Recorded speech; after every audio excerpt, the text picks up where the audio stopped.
समाप्त झाले आणि खऱ्या अर्थाने दुय्यमीला सुरुवात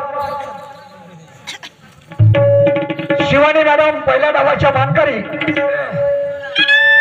आणि त्यांनी एका प्रश्नाची विचारणा केली. आवाज खोल नका भाऊ, जमत आहे आवाज यार, खोल ना यार राजा. हॅलो हॅलो असं थटकेबाद देणं का त्यावर आमची भिस्त आहे. सांगितलं ना कंटिन्यूच्या कार्यक्रमामध्ये फार बदल झालाय आवाजामध्ये, समजलं की नाही, पण काम घेतलं त्याचं करावं लागेल.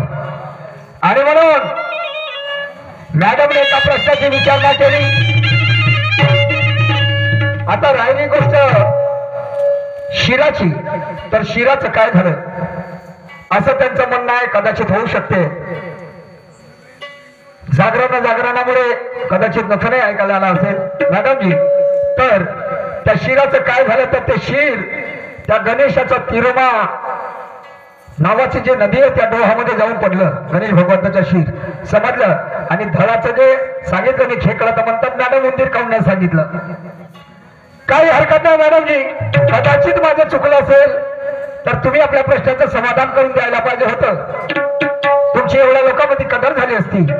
बरोबर आहे, मी आधीच बोललो की मी अभ्यासक नाही वाचक नाही, पण छंद असल्यामुळे कुठेतरी या कलेच्या माध्यमातून महापुरुषांची विचारधारा त्यांनी समुदायापर्यंत पोहोचावी हा उद्देश ठेवून शायरीची धुरा खांद्यावरती घेतलेली आहे.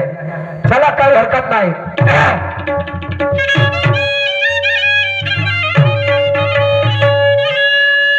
मॅडमजीने गाणं म्हटलं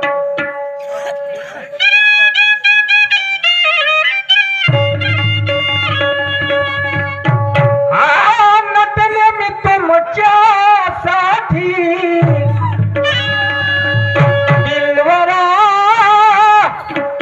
नटले मी तुमच्यासाठी राजसा.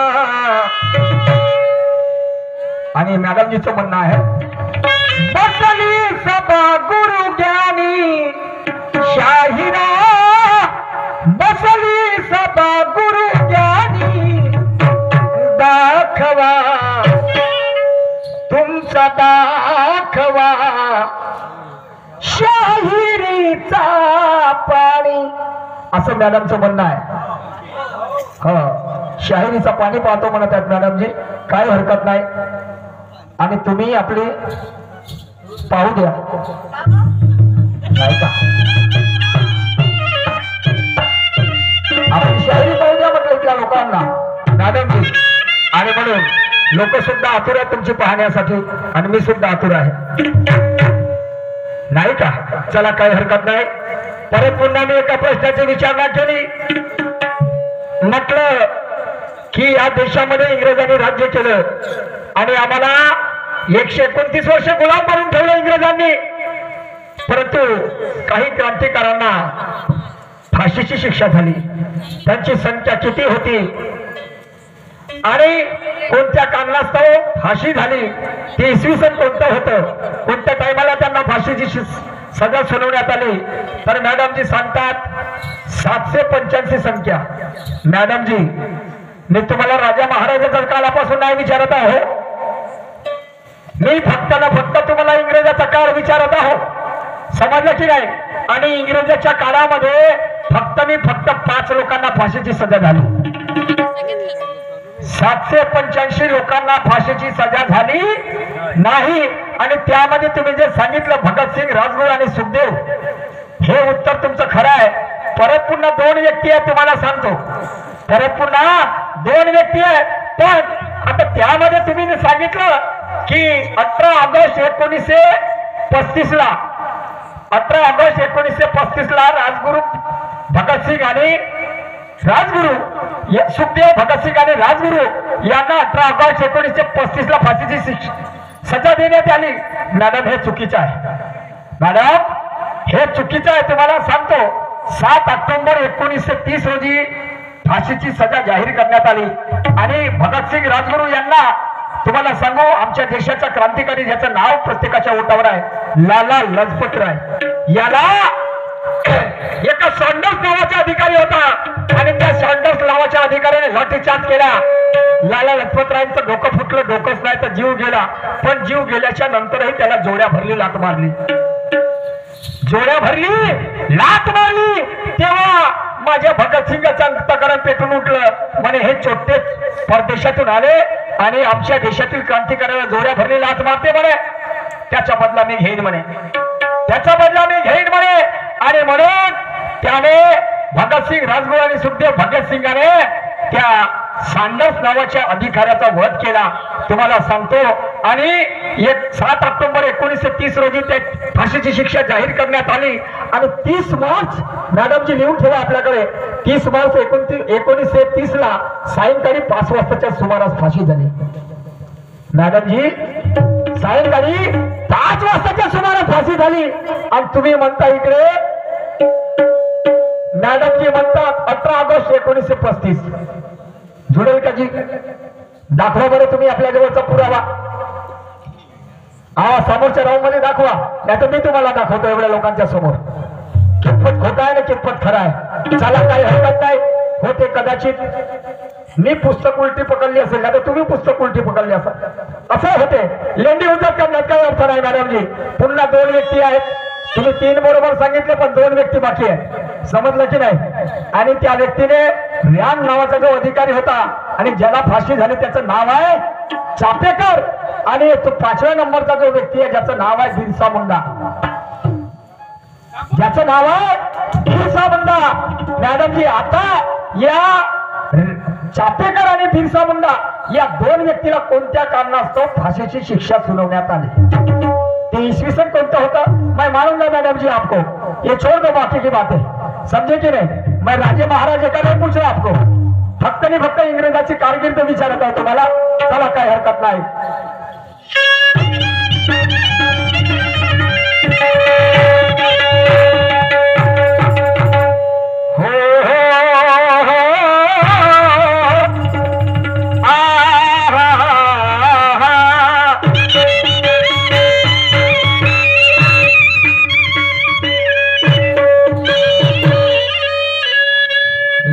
हकीकत है कोई ख्वाब नहीं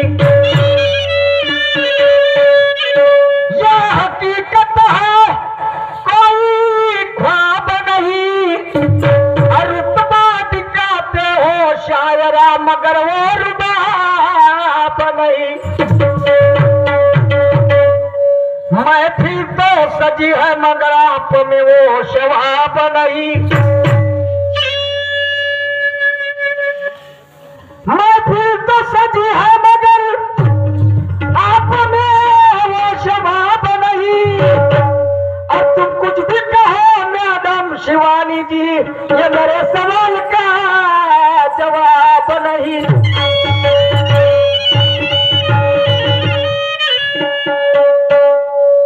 तो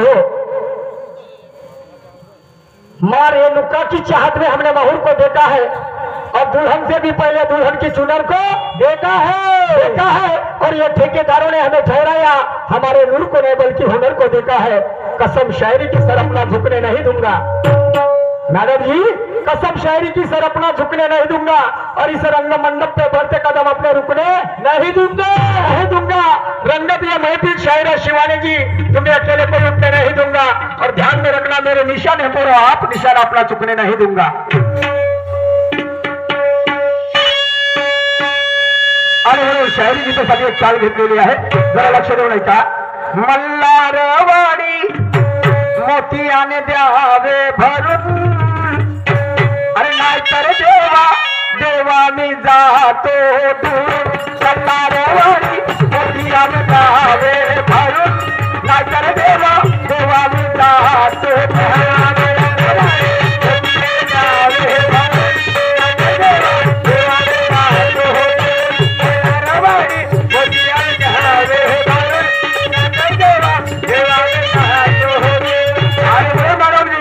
शाहिरीचा चंग इथे फडकू दे आणि सामना आर्या पार होऊ दे शाहिरीचा चंग इथे फडकू दे सामना आर्या पार होऊ दे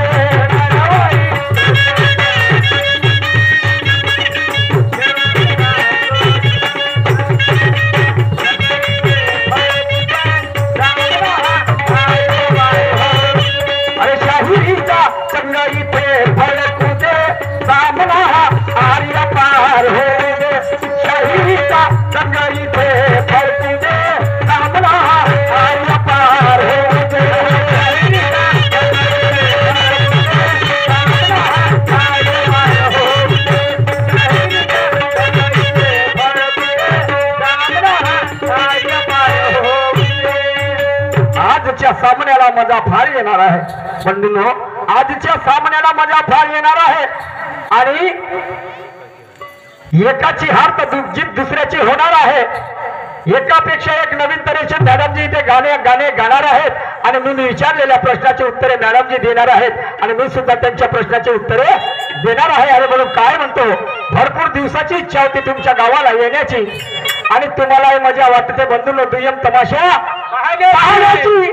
अरे खरी खुरी शायरी करू आम्हा गरज नाही वाहण्याची. आणि दोन्ही शायरांचं नाव ऐकून बैठक बसली बघा इथे शहाण्याची, बैठक बसली बघा इथे शहाण्याची. ऐका पुढच्याकडे काय म्हणतो ते.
भाषेमध्ये चार रंगाची माहिती काय असते हे मुद्देसूद मानलं गेलं आहे मॅडमजी.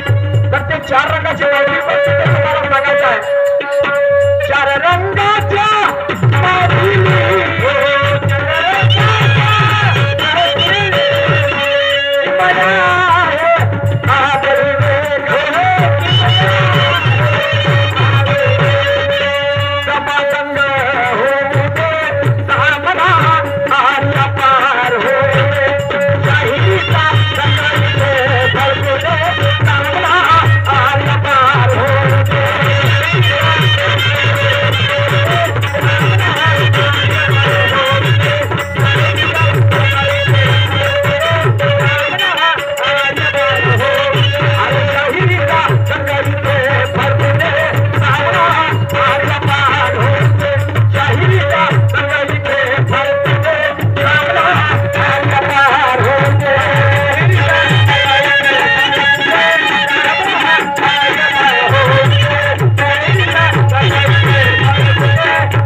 मैडम जी, खुद के लिए तो सब जीते हैं, खुद के लिए तो सब जीते हैं, पर दूसरों के लिए जीने में जीवन का सच्चा मिजाज होता है और जमाना उसे प्रणाम करता है जो जमाने के काम आता है, जो जमाने के काम आता है. ऐका पुन्हा काय बोलता है, काय विचारता है.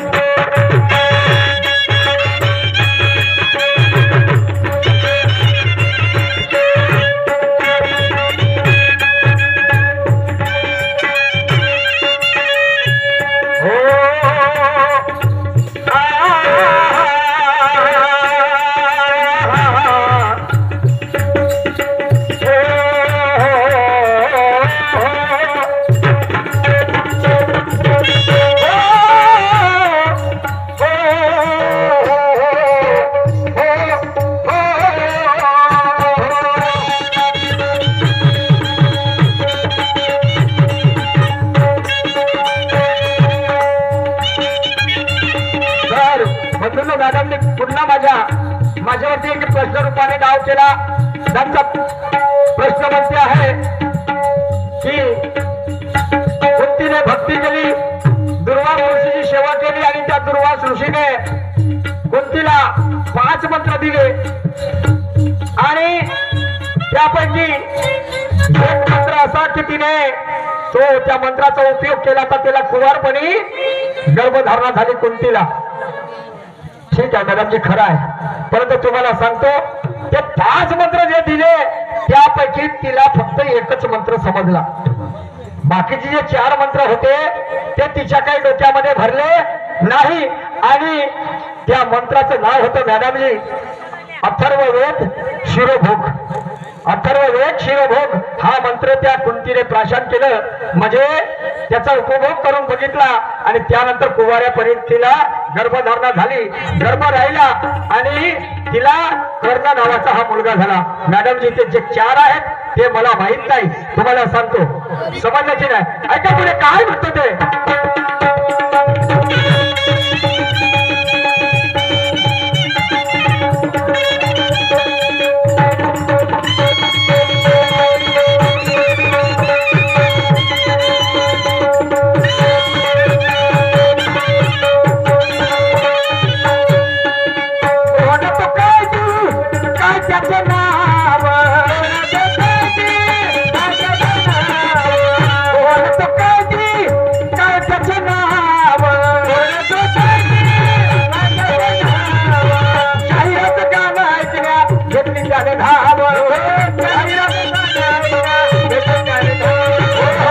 असा एक भारताच्या पाठीवर व्यक्ती जन्मास आला की लग्न झालं, मुलं बाळ झाले, परंतु परिस्थिती अशी बिकट होती त्याच्यावरती की तो 4-4, 5-5 दिवस उपाशी राहायचा.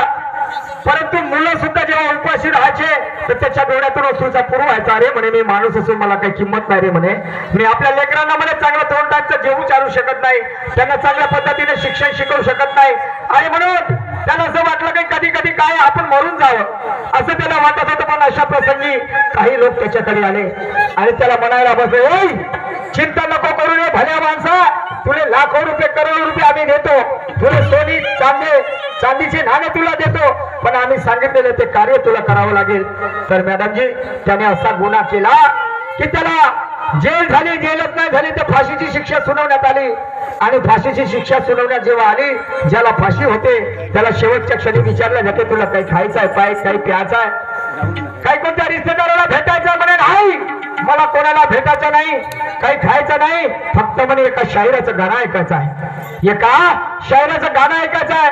तर मॅडमजी त्यावेळेस त्याला कोणत्या शायराचं गाणं ऐकवण्यात आलं, त्या शायराचं नाव काय होतं, त्या गाण्याचे बोल काय होते आणि कोणता अपराध केला होता की त्याला जेल झाली, फाशीची शिक्षा झाली. आणि त्यावेळेस न्यायाधीश कोण होते, कोणत्या जेलमध्ये त्याला सजा भोगावं लागली, मैं मानूंगा मॅडमजी. आणि म्हणून काय म्हणतो आहे, अरे कोण तो काय त्याचे नाव आणि शाहिराचं गाणं ऐकण्या घेतली त्याने धाव.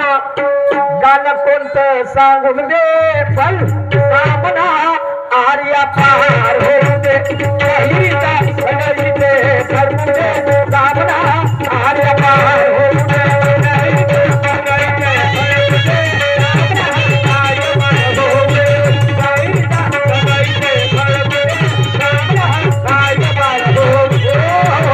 आणि म्हणून काय म्हणतो आहे मॅडमजी, तुम्हाला कुठेतरी पाहिल्यासारखं वाटते, तुम्हाला कुठेतरी पाहिल्यासारखं वाटते, माझा शेर आहे. आणि तुम्ही तेच जे फेकल्या तुकड्यासाठी मनवाद्याचे पाय चाटते. आणि म्हणून म्हणतो की तुम्हाला कुठेतरी पाहिल्यासारखं वाटते. मॅडमजी मी तुम्हाला म्हणत नाही आहो, माझ्या शेराचा भावार्थ लक्षात घ्या, तुम्हाला कुठेतरी पाहिल्यासारखं वाटते आणि तुम्ही तेच जे फेकल्या तुकड्यासाठी मनवाद्याचे पाय चाटते. आणि म्हणून म्हणतो की तुम्हाला कुठेतरी पाहिल्यासारखं वाटते. अरे जिजाईच्या दुधावर तो शिवराय गुरगुरला, विद्येचा अमृत येतो भीमराव सरसडला, तेही तुमच्यासाठी तरी ते तुम्हाला नाही पटलं की ते वैरांचं कसं पटते. आणि म्हणून म्हणतो का तुम्हाला कुठेतरी पाहिल्यासारखं वाटते. अरे तुमचंच आरक्षण खाऊन ज्याचे पोट आले, बरोबर आहे, तुमचंच आरक्षण खाऊन ज्याचे पोट आले आणि तुम्ही आपसात झगडता लमचे हो, कवा अक्कल येईल रे तुम्हाला, तुम्ही आपसामध्ये झगडता कवा अक्कल येईल तुम्हाला. तुम्ही 18 पकड एक होऊ नये असे ज्यांना वाटते, तुम्ही 18 पकड एक होऊ नये असे ज्यांना वाटते, तरी समजत नाही त्याचे विचार तुम्हाला कसे पटते. आणि म्हणून म्हणतो का तुम्हाला कुठेतरी पाहिल्यासारखं वाटते. म्हणून म्हणतो की तुम्हाला कुठेतरी पाहिल्यासारखं वाटते. वरमाने ढकरतेत ना खालमाने शेपूट टाकतेत, हे जग जाहीर आहे, बरोबर आहे. वरमाने ढकरतेत आणि खालमाने शेपूट टाकते, हे जग जाहीर आहे. पण सत्य सांगायला कुणाच्या बापाला भीत नाही रे, त्याचंच नाव शाहीर आहे. सत्य सांगायला कोणाच्या बापाला भीत नाही, त्याचंच नाव शाहीर आहे. तरी हिजड्याला जनाला बरोबर भेटते, तरी हिजड्याला जनाला बरोबर भेटते. आणि म्हणून म्हणतो की तुम्हाला कुठेतरी पाहिल्यासारखं वाटते, तुम्हाला कुठेतरी पाहिल्यासारखं वाटते. ऐका शिवाच्या काळात काय म्हणतोय,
शिर समाप्त झाला. यानंतर आमच्या जोडीला लाभलेला प्रतिस्पर्धी शाहिरा सन्मान्य शिवानीताई आपले विचार मांडतील.